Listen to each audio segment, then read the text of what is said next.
Sabi nila, pag manalo or panalo na sila, ang itayo na gobyerno, yung Democratic Revolutionary Government. Tapos, may mga representante sa nagkaiba't ibang sektor sa lipunan para kumandidato ng pagka-presidente sa DRG, Democratic Revolutionary Government. Kung sino ang panalo sa eleksyon na yon, siya ang maging presidente. Tapos ang nila, yun na ang gobyerno na tumayo, na kung halimbawa sila ay manalo sa kanilang revolusyon, pero hanggang ngayon hindi pa rin natupad yung mga sinasabi nilang gobyerno na ipalit sa ating Republika ng Pilipinas. Kasi sa mga ibang bansa, yung mga ginagamit nila na theory like Karl Marx, Lenin, Mao, mga komunistang nasod noon.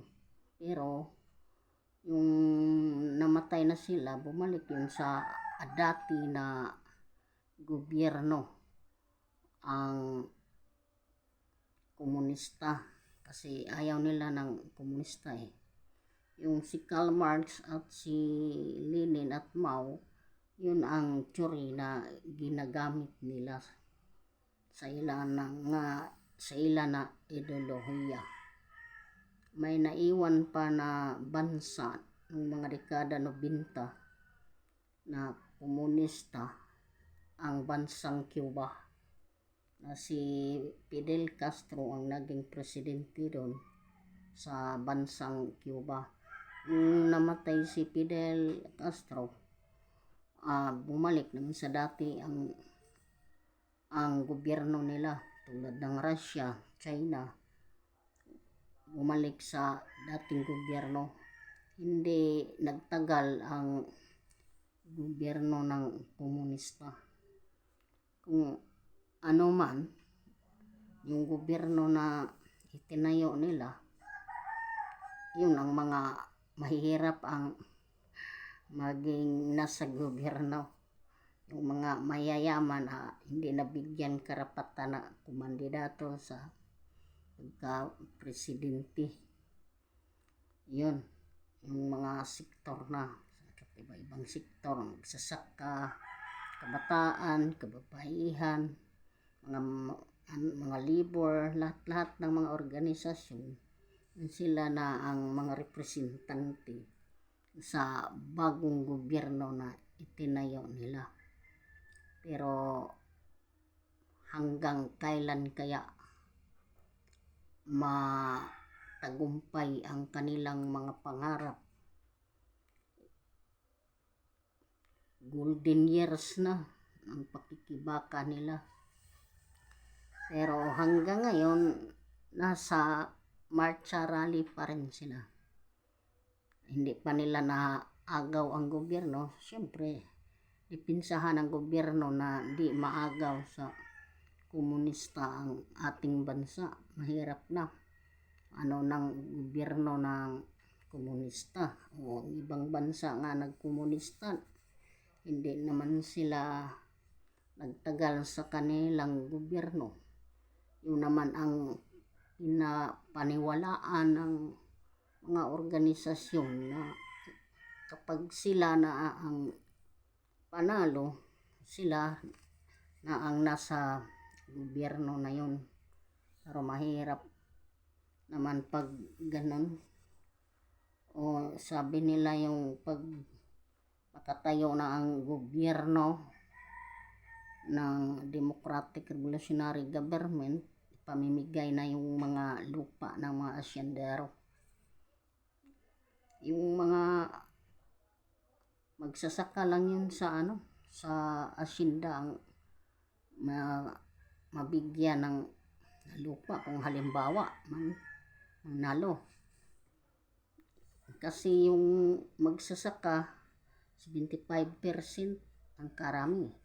Yung mga may-ari ng lupa 1%.